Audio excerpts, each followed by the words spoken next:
pahayag ng Panginoon.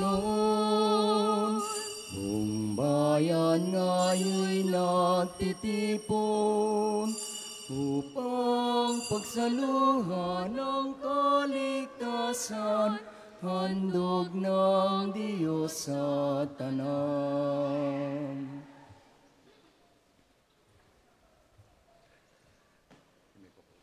Tayo ngayon natitipon sa ngalan ng Ama at ng Anak at ng Espiritu Santo. Amen. Ang pagpapala ng ating Panginoong Kristo, ang pag-ibig ng Diyos Ama, at ang pagpagkaisa ng Espiritu Santo naway sumainyong lahat. At sumainyo rin. Magandang umaga po sa kanilang lahat. Magandang umaga po, Father. Happy Fiesta. Happy Fiesta po. Ngayon po ay kapestahan ni San Andres Apostol, isa sa mga alagad ng ating Panginoong Hesus, at siya ay natatangi sapagkat bago siya sumunod sa tawag ng ating Panginoong Hesus, siya ay muna'y naging disipulo ni Juan Bautista. At sa pagtawag at pagdugon niya sa tawag ng ating Panginoon, kasama din niya ang kanyang kapatid na si Simon Pedro. Sa araw na ito, idalangin natin sa Diyos ang ating mga natatanging intensyon ng pasasalamat at ganoon din ang mga intensyon ng mga kapatid natin na nasa banig na karamdaman o mga may sakit. Ipanalangin din natin ang mga kapatid natin na hindi natin kapiling sa araw na ito, sa mga nakikinig sa atin sa radyo, sa 95.9, Radyo Totoo, at ganoon din sa mga nakalink o nanonood sa FB page ng Pambansang Dambana at parokya ni Santo Padre Pio. Mga kapatid, aminin natin ang ating mga kasalanan upang tayo maging marapat gumanap sa banal na pagdiriwang. Inaamin ko sa makapangyarihang Diyos at sa inyo mga kapatid, na lubha akong nagkasala sa isip, sa salita, sa gawa, at sa aking pagkukulang. Kaya sinasamo ko sa mahal na Birheng Maria, sa lahat ng mga anghel at mga banal, at sa inyo mga kapatid, na ako'y panalangin sa Panginoong ating Diyos. Kaawaan tayo ng makapangyarihang Diyos, patawarin tayo sa ating mga kasalanan, at patnubayan tayo sa buhay na walang hanggan. Amen. Panginoon, kaawaan mo kami. Panginoon, kaawaan mo kami. Kristo, kaawaan mo kami. Kristo, kaawaan mo kami. Panginoon, kaawaan mo kami. Panginoon, kaawaan mo kami. Papuri sa Diyos sa kaitaasan. At sa lupa'y kapayapaan sa mga taong kinalulugdan niya. Pinupuri ka namin, dinarangal ka namin, sinasamba ka namin, pinagbubunyi ka namin, pinasasalamatan ka namin dahil sa dakila mong aking kapurihan. Panginoong Diyos, Hari ng langit, Diyos amang makapangyarihan sa lahat, Panginoong Hesukristo, bugtong na anak, Panginoong Diyos, Kordero ng Diyos, anak ng Ama, ikaw na nag-aalis ng mga kasalanan ng sanlibutan, maawa ka sa amin. Ikaw na nag-aalis sa mga kasalanan ng sanlibutan, tanggapin mo ang aming kahilingan. Ikaw na naluluklok sa kanan ng Ama, maawa ka sa amin. Sapagkat ikaw lamang ang banal, ikaw lamang ang Panginoon, ikaw lamang o Hesukristo ang kataas-taasan, kasama ng Espiritu Santo, sa kadakilaan ng Diyos Ama. Amen. Manalangin tayo. Ama naming makapangyarihan, kami nakikiusap na iyong paunlakan. Sa hiling namin kami laging idalangin sa iyong harapan ni Apostol San Andres na nangaral at nangasiwa sa iyong sambayanan. Sa pamamagitan ni Jesucristo, kasama ng Espiritu Santo, magpasawalang hanggan. Amen.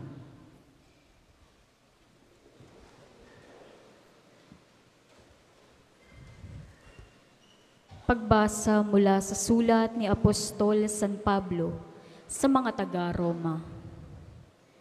Mga kapatid, kung ipahahayag ng iyong mga labi na si Jesus ay Panginoon at mananalig ka ng buong puso na siya'y muling binuhay ng Diyos, maliligtas ka. Sapagkat nananalig ang tao sa pamamagitan ng kanyang puso, at sa gayoy napapawalang sala, at nagpapahayag sa pamamagitan ng kanyang labi, at sa gayoy naliligtas. Sinasabi sa kasulatan, hindi mabibigo ang sinumang nananalig sa kanya. Walang pagkakaiba ang katayuan ng Hudyo at ng Griego. Iisa ang Panginoon ng lahat, at siya ang nagkakaloob ng kanyang kayamanan sa lahat ng tumatawag sa kanya. Sapagkat sinasabi sa kasulatan, maliligtas ang lahat ng tumatawag sa pangalan ng Panginoon. Ngunit paanong tatawagan ng mga tao ang hindi nila sinasampalatayanan? Paano sila mananampalataya kung wala pa silang napakikinggan tungkol sa Kanya? Paano naman sila makakapakinig kung walang nangangaral? At paanong makapangangaral ang sinuman kung hindi siya sinusugo? Ayon sa nasusulat, o kay inam na makitang dumarating ang mga nagdadala ng mabuting balita. Ngunit hindi lahat ng naniniwala sa mabuting balita. Ganito ang sabi ni Isaías, Panginoon, sino ang naniwala sa sinabi namin? Kaya't ang pananampalataya ay bunga ng pakikinig, at makakapakinig lamang kung may mga ngaral tungkol kay Kristo. Ngunit ang tanong, hindi ba sila nakapakinig? Nakapakinig nga sila, sapagkat abot sa lahat ng dako ang tinig nila, at ang mga salita nila'y laganap sa sanlibutan. Ang salita ng Diyos. Salamat sa Diyos. Ang tugon po sa Salmo, laganap na sa daigdig ang kanilang mga tinig. Laganap na sa daigdig ang kanilang mga tinig. Ang langit ay nagpahayag na ang Diyos ay dakila, malinaw na nagsasaad kung ano ang kanyang gawa. Bawat araw, bawat gabi, ang ulat ay walang patlang. Patuloy na nag-uulat sa sunod na gabi't araw. Laganap na sa daigdig ang kanilang mga tinig. Walang tinig o salitang ginagamit kung sa bagay, at wala ring naririnig na kahit na anong ingay. Gayunpaman, sa daigdig ay laganap yaong tinig. Ang balita'y umaabot sa duluhan ng daigdig. Laganap na sa daigdig ang kanilang mga tinig. Magsitayo pong lahat.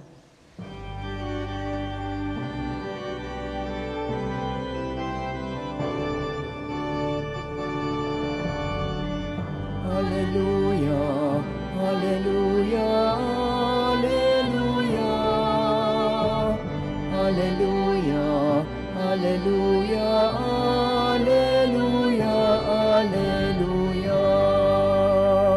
Sumunod kayo sa akin at kayo'y aking gagawin, katambal ko sa tungkulin. Hallelujah, hallelujah, hallelujah, hallelujah, hallelujah, hallelujah, hallelujah. Sumainyo ang Panginoon, At sumayin niyo rin. ang pagpapahayag na mabuting balita ng Panginoon ayon kay San Mateo. Papuri sa iyo, Panginoon. Noong panahong iyon, sa paglalakad ni Jesus sa tabi ng lawa ng Galilea, nakita niya ang dalawang mangingisda, si Simon na tinatawag na Pedro at ang kapatid niyang si Andres. Sila'y naghahagis ng lambat. Sinabi niya sa kanila, Sumunod kayo sa akin at gagawin ko kayong mamamalakaya ng mga tao.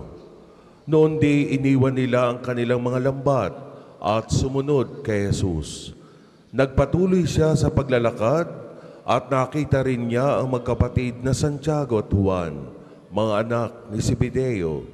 Sila'y nasa bangka kasama ang kanilang ama at naghahayuman ng lambat. Tinawag din sila ni Jesus. Agad nilang iniwan ang bangka at ang kanilang ama at sumunod kay Jesus. Ang mabuting balita ng Panginoon. Pinupuri ka namin, Panginoong Hesukristo. Isang magandang umaga muli sa inyong lahat. Magandang umaga po, Father. Happy Fiesta. Ayan.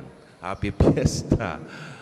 Happy pero nakasimangot ang iba sa atin o inaantok pa yung iba sa inyo dahil maagang umalis ng kanilang bahay o ng kanilang lugar. Ganun pa man, marami tayong dapat ipagpasalamat at kailangan nating nguti sa araw-araw.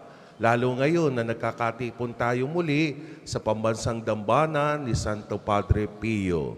Kaya para doon sa mga bago pa lang na nagbisita rito at doon sa palagiang andito, araw-araw din at tuwing Sabado, welcome po sa inyong lahat. Kaya palakpakan po natin ang Panginoon at ang bawat isa sa atin na ngayon tinipon para sa araw na ito. Sa kapiestahang ito ni San Andres, isa sa mga apostol ng ating Panginoong Jesus. Si San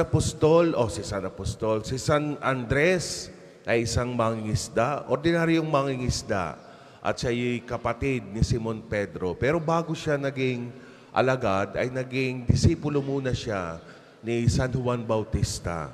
Kaya nung siya ay anyayahan ng ating Panginoon, tinawag din niya ang kanyang kapatid na si San Andres, si Simon Pedro. Narinig natin dito sa ating ebanghelyo ngayon, sa umagang ito. Agad nilang iniwan ang kanilang mga lambat at sumunod sa Kanya para maging mamalakaya ng mga tao. Hindi na mga isda, kundi ng mga tao. Itong si San Andres, na kapatid ni Pedro, o ni Simon Pedro, ay hindi naman napilitan o nadabla o nagpadala sa kanyang kapatid. Sapagkat itong si Andres ay kusa. Kusa siyang tumugon. Kusa niyang sumunod sa paanyaya ng Panginoon. At buong buo yung kanyang desisyon. Buong buo yung kanyang pagkakakilala sa Panginoon. Ganoon kalakas ang dating ng pagtingin at pagtawag ni Jesus kay Andres, na kahit sino sa atin ay hindi makakatanggi kung talagang tapat siya sa kanyang sarili. Kahit nga hindi pa alam nila, hindi pa alam na magkapatid na ito, na nauunawaan ang kahulugan ng pagiging mamamalakayan ng tao, nagtiwala na sila kaagad sa ating Panginoong Jesus. Alam niyo po mga kapatid, ang ating pagkapit sa ating Panginoong Jesus ay pangangailangan din para sa pagbitaw, iwan, isang tabi, ang kahit mahalagang bagay sa ating mga buhay. At ganito ang naging karanasan ni Pedro, ni Andres, ni Santiago, at ni Juan na mga anak ni Zebedeo. Kinakailangan nilang iwanan ang kanilang mga lambat, ang kanilang mga bangka, at ganun din ang kanilang mga trabaho, yung pagiging pangangisda, para sumunod kay Jesus. Mga kapatid, Sa tuwina, tayo'y tinatawag din ng Panginoon na sumunod sa Kanya. Kaya lamang, hindi tayo kaagad makasunod dahil nakatali pa ang ating mga paa, ang ating mga puso sa mga bagay-bagay na higit na pinahahalagahan ng marami sa atin.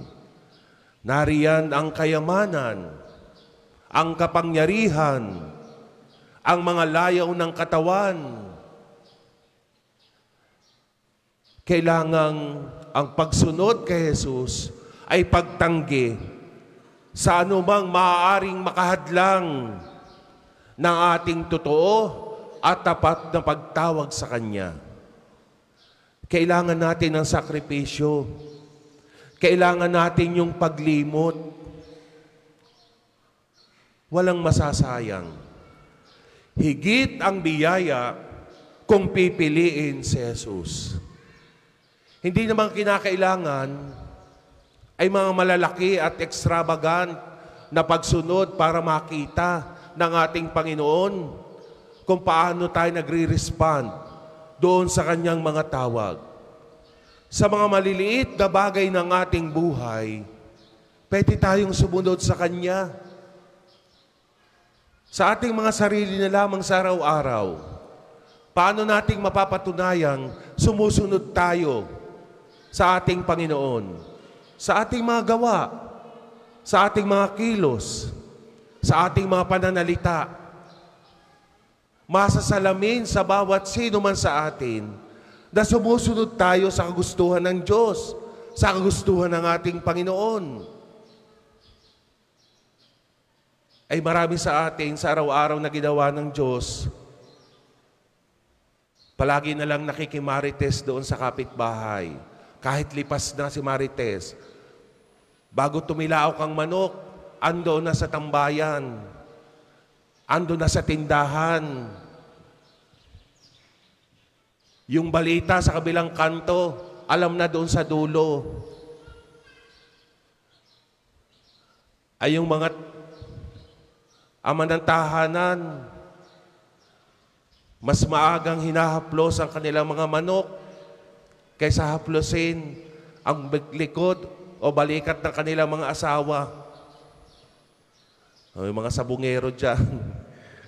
Sa halip na sumama ngayon para bumisita at dumalaw kay Santo Padre Pio sa kanyang dambana, mas inuna yung mga barkada, yung sabungan, yung inuman, yung pasyalan, yung outing. Alam niyo mga kapatid, marami tayong maisasakripisyo kahit ang maliliit na bagay na pansamantalang kasiyahan ng ating buhay, alang-alang sa pagsunod at pagtawag sa atin ng ating Panginoon.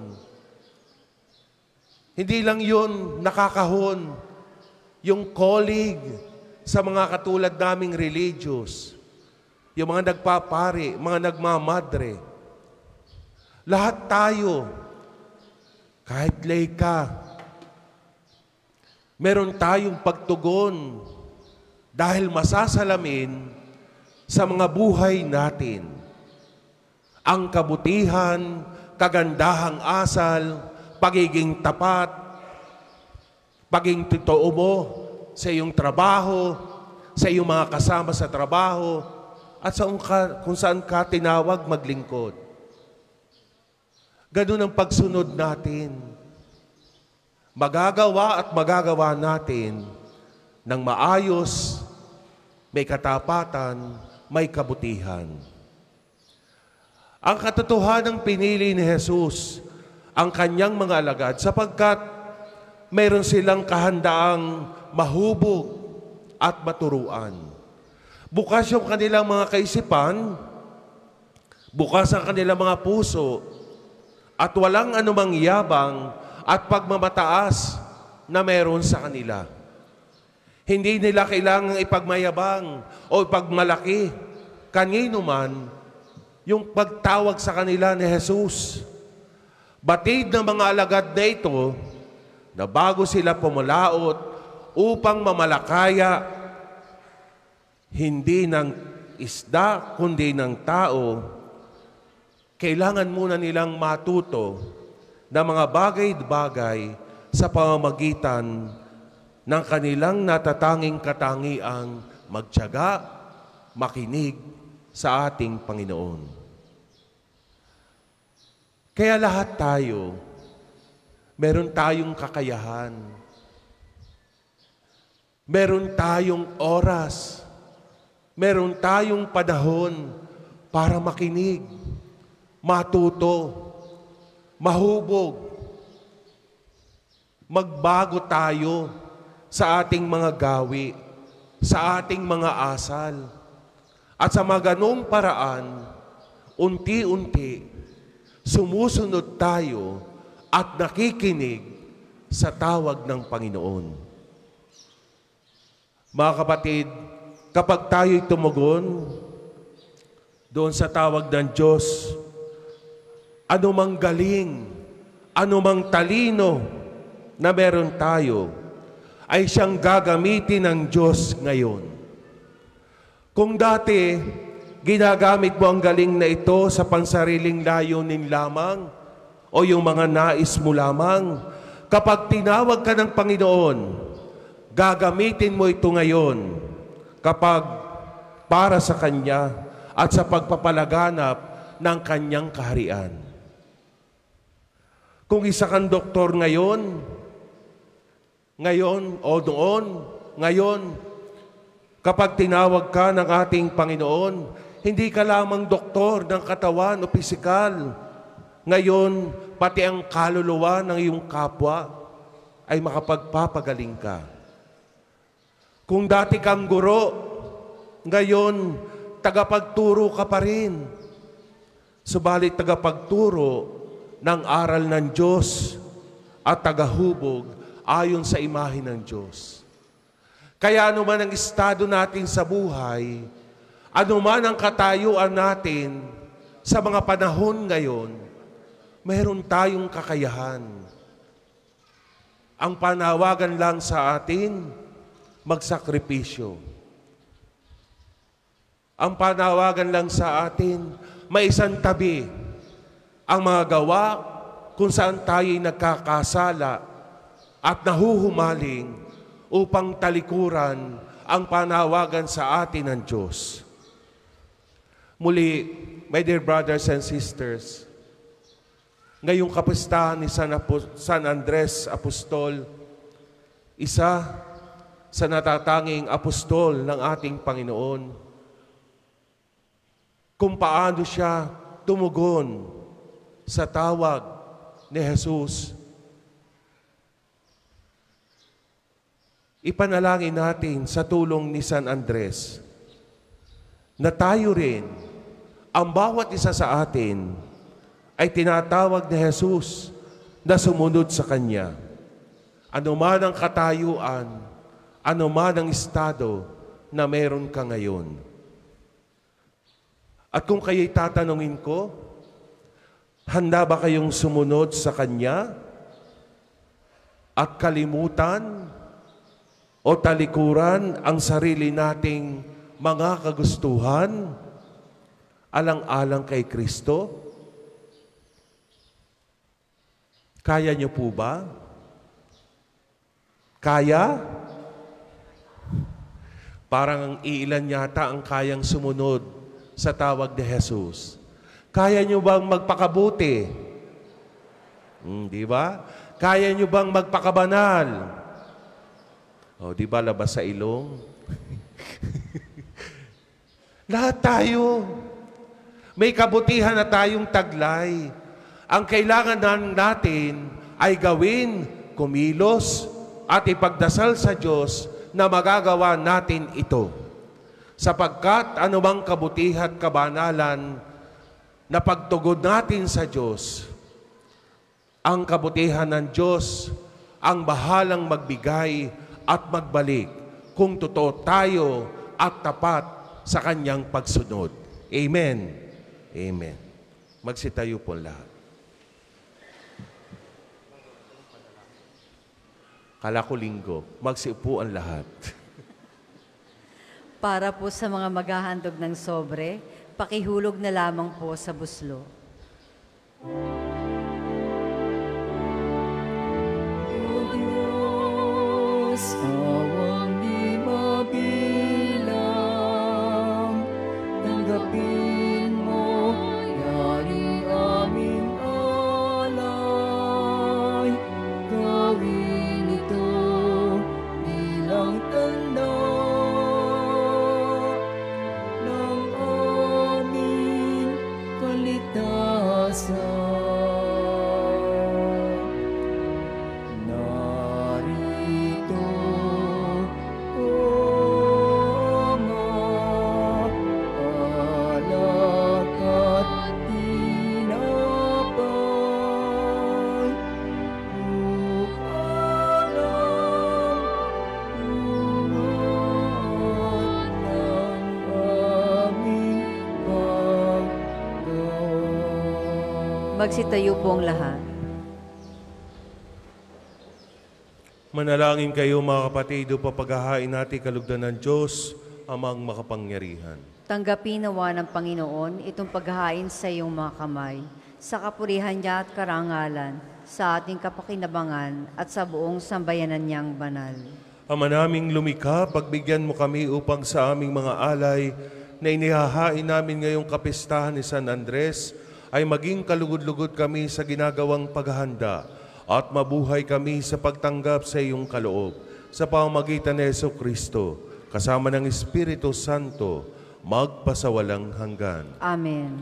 Sumainyo ang Panginoon. At sumainyo rin. Itaas sa Diyos ang iyong puso at diwa. Itinaas na namin sa Panginoon. Pasalamatan natin ang Panginoong ating Diyos. Marapat na siya ay pasalamatan. Ama naming makapangyarihan, tunay ngang marapat na ikaw ay aming pasalamatan. Ikaw ang pastol na laging pumapatnubay sa mga kabilang sa nililingap mong kawan. Ito ang ginanap na pananagutan ng giliw mong anak at pastol ng tanan. Ang mga apostol ay kanyang mga katuwang sa pagiging pastol na patnubay ng sambayanan. Kaya kaisa ng mga anghel na nagsisiawit ng papuri sa iyo ng walang humpay sa kalangitan, kami nagbubunyi sa iyong kadakilaan.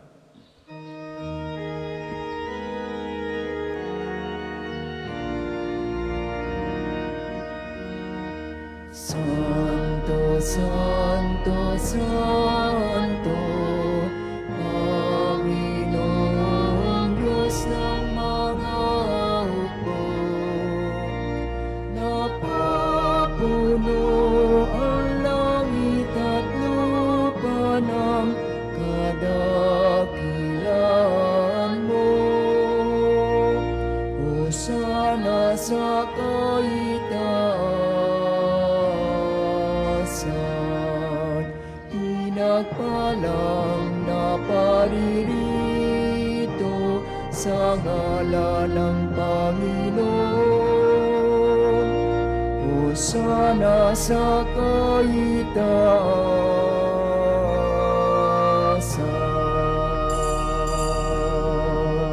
Kung hindi po kayang lumuhod ay manatili pong nakatayo ng may paggalang. Ama naming banal, ikaw ang bukal ng tanang kabanalan. Kaya't sa pamamagitan ng iyong Espiritu, gawin mong banal ang mga kaloob na ito upang para sa amin maging katawan at dugo ng aming Panginoong Hesukristo. Bago niya pinagtiis ang kusang loob na maging handog, hinawakan niya ang tinapay. Pinasalamatan kanya. Pinagati-hati na yun, iniabot sa kanyang mga lagad at sinabi, "Tanggapin ninyong lahat ito at kanin. Ito ang aking katawan na ihahandog para sa inyo."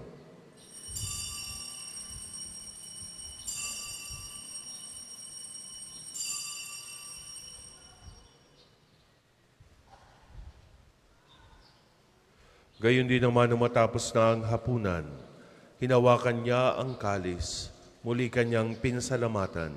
Iniabot niya ang kalis sa kanyang mga alagad at sinabi, "Tanggapin ninyong lahat ito at inumin. Ito ang kalis ng aking dugo, ng bago at walang hanggang tipan.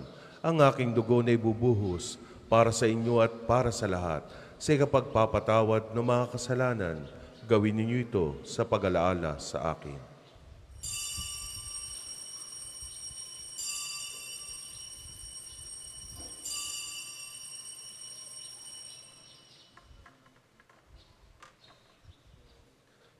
Ipagbunyi natin ang misteryo ng pananampalataya. Si Kristo'y namatay, si Kristo'y nabuhay, si Kristo'y babalik sa wakas ng panahon. Ama, ginagawa namin ngayon ang pag-alaala sa pagkamatay at muling pagkabuhay ng iyong anak. Kaya tiniaalay namin sa iyo ang tinapay na nagbibigay buhay at ang kalis ng kakaloob ng kaligtasan. Kami nagpapasalamat dahil kami iyong minarapat na tumayo sa harap mo para maglingkod sa iyo. Isinasamo namin kami magsasalo-salo sa katawan at dugo ni Kristo ay mabuklod sa pagkakaisa sa pamamagitan ng Espiritu Santo. Ama, lingapin mo ang iyong simbahang laganap sa buong daigdig. Puspusin mo kami sa pag-ibig, kaisa ni Francisco na aming Papa, ni Gilbert na aming Obispo at ng Tanang Kaparian. Alalahanin mo rin ang mga kapatid naming nahimlay na may pag-asang sila'y muling mabubuhay, gayon din ang lahat ng mga pumanaw. Kaawaan mo sila at patuloyin sa iyong kaliwanagan. Kaawaan mo at pagindapating kaming lahat na makasalo sa iyong buhay na walang wakas. Kaisa na Mahal na Birheng Maria, na Ina ng Diyos, ni San Jose na kanyang kalinis-linisang esposo, kaisa ng mga apostol, ng lahat ng mga banal na namuhay dito sa daigdig ng kalugod-lugod sa iyo, may pagdiwang nawa namin ang pagpupuri sa ikararangal mo sa pamamagitan ng iyong anak na aming Panginoong Heso Kristo.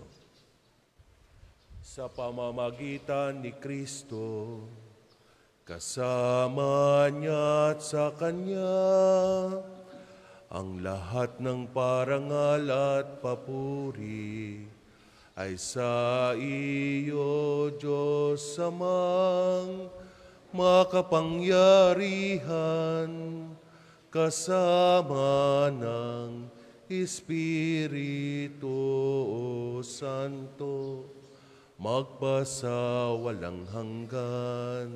Amen. Amen. Amen.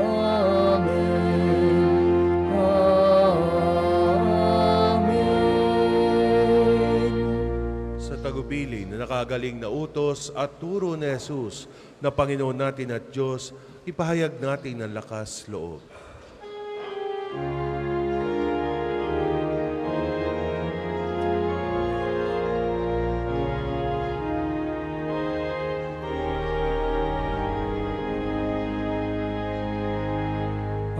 Ama namin, sumasalangit ka, sambahin ang ngalan mo.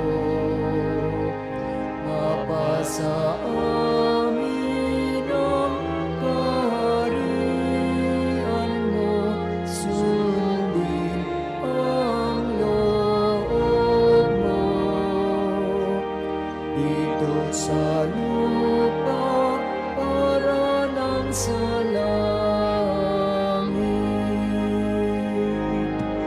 Bigyan mo kami ngayon ng aming kakanin sa araw-araw.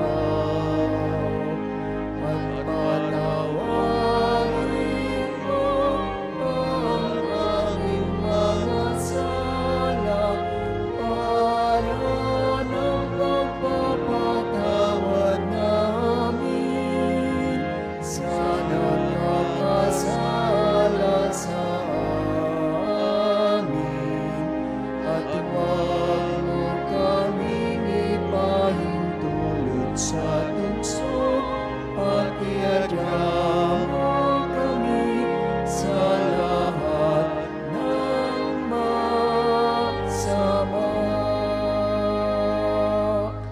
Hiniling namin kami adya sa lahat ng masama, pagkalooban ng kapayapaan araw-araw, iligtas sa kasalanan, at ilayo sa lahat ng kapahamakan, samantalang aming pinananabikan ang dakilang araw ng pagpapahayag ng tagapagligtas naming Seso Kristo. Sapagkat sa'yo nagmumula ang kaharian at kapangyarihan at ang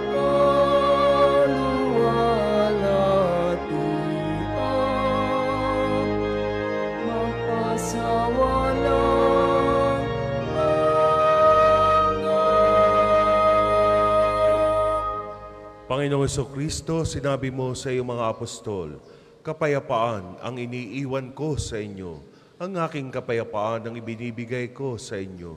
Tunghayan mo ang aming pananampalataya at huwag ang aming pagkakasala. Pagkalooban mo kami ng kapayapaan at pagkakaisa ayon sa iyong kalooban, kasama ng Espiritu Santo, magpasawalang hanggan. Amen. Ang kapayapaan ng Panginoon ay laging sumainyo. At sumainyo rin. Magbigayan kayo ng kapayapaan sa isa't isa. Peace with you, peace with you. Kordero ng Diyos na nag-aalis ng mga kasalanan ng sanlibutan, maawa ka sa amin. Kordero ng Diyos na nag-aalis sa mga kasalanan ng sanlibutan, maawa ka sa amin. Kordero ng Diyos na nag-aalis sa mga kasalanan ng sanlibutan, ipagkaloob mo sa amin ang kapayapaan. Kung hindi po kayang lumuhod, ay manatili pong nakatayo ng may paggalang. Ito si Jesus, ito ang kordero ng Diyos. Ito ang nag-aalis ng mga kasalanan ng sanlibutan. Mapalad ang mga inanyayahan sa kanyang piging. Panginoon, hindi ako karapat-dapat na magpatuloy sa iyo. Ngunit sa isang salita mo lamang ay gagaling na ako.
Isang pag-aalay, ang buhay ko'y ihahandog sa'yo.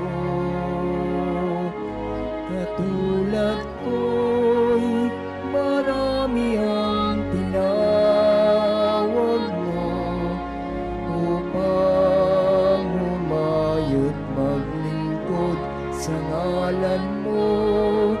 Tanging hiling at lagi ng dasal, maging mapalad sa natang gabi.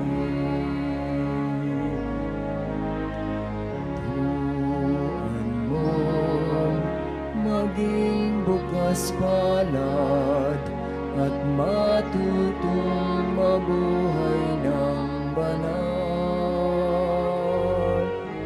Kaya't bilang isang pag-aalay, ang buhay ko'y ihahandog sa'yo.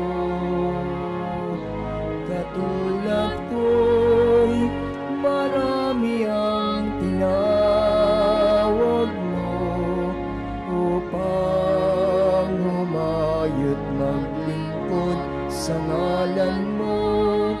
Tanging hiling at lagi ng dasal, maging mapalad sa natang gabi. Ako'y marami ang tinawag mo upang humayo't maglingkod sa ngalan mo. Tanging hiling at lagi ng dasal, maging mapalad sa natang gabi.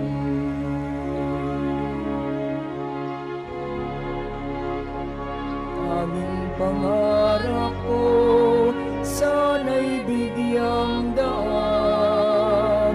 Sa landas mo'y hawin ang buhawi ng gulo. Ang ulap na nagsisilbi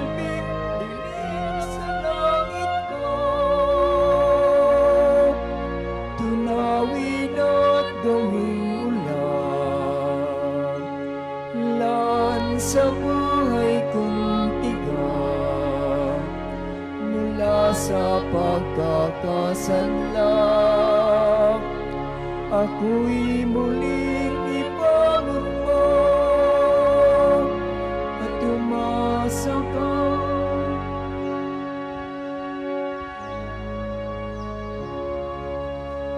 Ang second collection po ay para sa patuloy na pagpapaunlad ng parokya at pambansang dambana ni Santo Padre Pio at para sa mga pangangailangan ng matatanda at may sakit na mga pari ng Archdiocese ng Lipa. Salamat po sa inyong handog.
Tayo po ay magsitayo.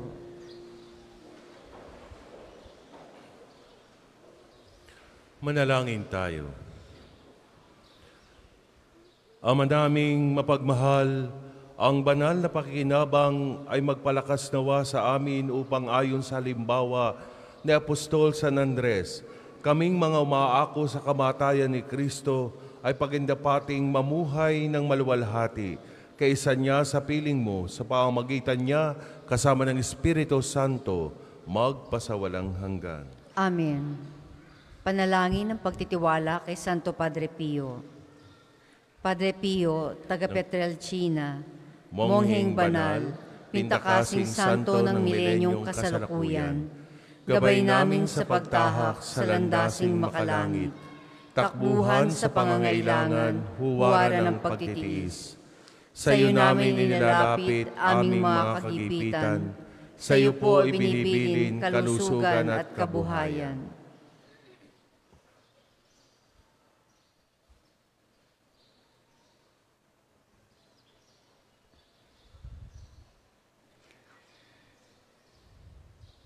Di man karapat-dapat, Kami po ay pagbigyan, bendisyonan at basbasan, maging ganap sa buhay. Lumayo nawa kami, umiwas sa kasalanan, lumapit lagi sa Diyos, maging matatag at matibay.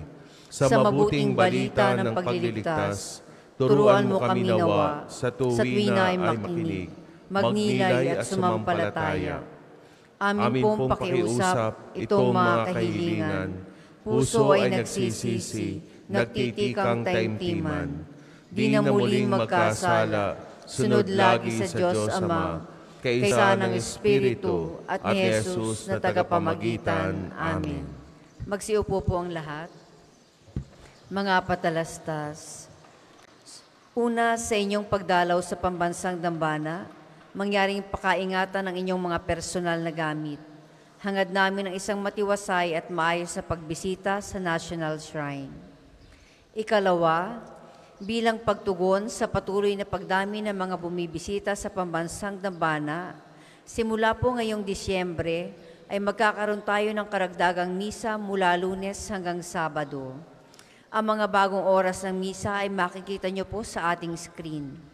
Gayon din, ninanais po nating limitahan ang bilang ng live stream ng mga misa at magdagdag ng karagdagang live stream para sa Angelus at Rosary tuwing ika-12 ng tanghali at Divine Mercy Chaplet tuwing ika-3 ng hapon. Mangyaring magabayan po kayo ng mga pagbabago ng ating schedule ad experimentum simula ngayong Disyembre. Ikatlo, halina't makiisa sa isang gabi ng pagbibigayan, himig at pag-asa. Inaanyayahan namin kayong lahat na tumalo at suportahan ang ating dinner concert for a cause sa December 10 dito sa Divine Mercy Sanctuary ng Pambansang Dambana. Sa halagang 2,500 pesos na ticket, mararanasan nyo na ang isang dinner buffet at full concert mula kina Mitoy Yunting and the Drivers Band, kasama ang iba pang natatanging mga awit at kaparian ng Archdiocese ng Lipa. Huwag nang magdalawang isip pa. Bilhin na ang inyong tiket sa ating opisina at maging bahagi nitong natatanging okasyon para sa iisang misyon. Ikaapat, bahagi pa rin ng ating fundraising project para sa isang espesyal na pagdiriwang sa darating na Enero. Patuloy niyo pong suportahan ang ating Kapio merchandise. May mga available po tayong t-shirts at coffee mugs sa mga store outlets ng Pambansang Dambana. Sa maliit na halaga, siguradong kayo'y makatutulong na. Ikalima, pansamantala pong hindi muna makadaraan sa main arc entrance ang mga tao at sasakyan, sanhi ng ginagawang rehabilitation ng NSPP Bridge. Maaari pong gamitin ang lumang gate upang makapasok sa loob ng Pambansang Dambana. Umaasa po kami sa inyong pangunawa. Available po ang mga rosas sa may extension ng ating main church. Ang puting rosas ay simbolo ng pasasalamat at ang pulang rosas naman ay simbolo ng ating mga kahilingan sa Diyos sa pamamagitan ng pananalangin kay Santo Padre Pio. Ang susunod pong misa ay sa ganap na 9 ng umaga. Maraming salamat po at panatilihin natin ang kalinisan, katahimikan at diwa ng pananalangin sa loob at labas ng ating mga simbahan. Magsitayo na pong lahat para sa pagbabasbas ng religious articles. Mga kapatid, manalangin tayo sa Diyos, amang makapangyarihan upang tayo ay maging kawangis ni Kristo sa taimtim na pagdalangin sa tulong ng mga larawan at mga dasalan. O Panginoong Diyos, Ikaw ang bukal ng lahat ng pagpapala at biyaya. Ibuhos mo ang iyong bendisyon sa mga gamit na ito sa pananalangin, mga rosaryo, imahin, dasalan at mga rosas na nagpapalaala na iyong kabutihan, kabanalan at pagmamahal sa amin. Upang ang lahat ng dumulog at magdasal gamit ang mga ito ay magtamo ng iyong awa at biyaya, loobin mong tularan nila ang kabanalan at aral ng Panginoon at ng mga santo magpasawalang hanggan. Amen. Ama namin, sumasalangit ka, sambahin ang ngalan mo, mapasa amin ang kaharian mo, sundin ang loob mo dito sa lupa para nang sa langit. Bigyan mo kami ngayon ng aming kakanin sa araw-araw at patawarin mo kami sa aming mga sala, para nang pagpapatawad namin sa mga nagkakasala sa amin, at huwag mo kaming ipahintulot sa tukso, at iadya mo kami sa lahat ng masama. Amen. Aba, Ginoong Maria, napupuno ka ng grasya, ang Panginoong Diyos ay sumasa iyo. Bukod kang pinagpala sa babaeng lahat, at pinagpala naman ang iyong anak na si Jesus. Santa Maria, Ina ng Diyos, ipanalangin mo kaming makasalanan, ngayon at kung kami mamamatay. Amen. Luwalhati sa Ama at sa Anak at sa Espiritu Santo, kapara nung unang-una, ngayon at magpasawalang hanggan. Amen. Ama namin, sumasalangit ka, sambahin ang ngalan mo, mapasa amin ang kaharian mo, sundin ang loob mo dito sa lupa para nang sa langit. Bigyan mo kami ngayon ng aming kakanin sa araw-araw, at patawarin mo kami sa aming mga sala, para nang pagpapatawad namin sa mga nagkakasala sa amin, at huwag mo kaming ipahintulot sa tukso, at iadya mo kami sa lahat ng masama. Amen. Aba, Ginoong Maria, napupuno ka ng grasya, ang Panginoong Diyos ay sumasa iyo. Bukod kang pinagpala sa babaeng lahat, at pinagpala naman ang iyong anak na si Jesus. Santa Maria, Ina ng Diyos, ipanalangin mo kaming makasalanan, ngayon at kung kami mamamatay. Amen. Luwalhati sa Ama at sa Anak at sa Espiritu Santo, kapara nung unang-una, ngayon at magpasawalang hanggan. Amen. Sumainyo ang Panginoon. At sumainyo rin. Magsiyuko kayo habang ginagawad ang pagbabasbas. Ang Diyos na nagtayo ng simbahang nananalig sa mga apostol ay maggawad sa inyo ng pagpapala bilang tugon sa pananalangin ni San Andres ngayon at magpasawalang hanggan. Amen. Ang Diyos nawa ay siyang magbunsod sa inyo para tularan ang halimbawa ng mga apostol upang inyong mapatunayan sa lahat ang inyong katapatan sa Kanya ngayon at magpasawalang hanggan. Amen. Ang aral ng mga apostol ay magpatatag sa inyong pananampalataya. Ang kanilang mga panalangin ay magbunga nawa ng inyong pagsapit sa tahanang tunay at walang hanggan. Amen. At pagpalain kayo ng mapangyarihan Diyos Ama, Anak, at Espiritu Santo. Amen. Tapos na po ang ating banal na misa. Humayo kayo sa kapayapaan ni Kristo. Salamat sa Diyos. Muli magandang umaga po at mag-ingat kayo sa inyong mga pag-uwi. Maraming salamat po sa muli niyong pagdalaw.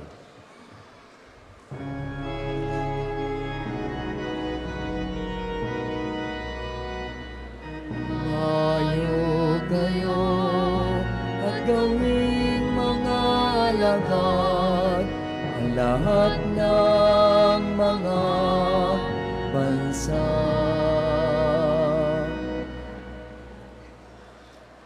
Magandang umaga po. Available po ang mga rosas sa may extension ng ating main church. Ang puting rosas ay simbolo ng pasasalamat at ang pulang rosas naman ay simbolo ng ating mga kahilingan sa Diyos sa pamamagitan ng pananalangin kay Santo Padre Pio. Maraming salamat po.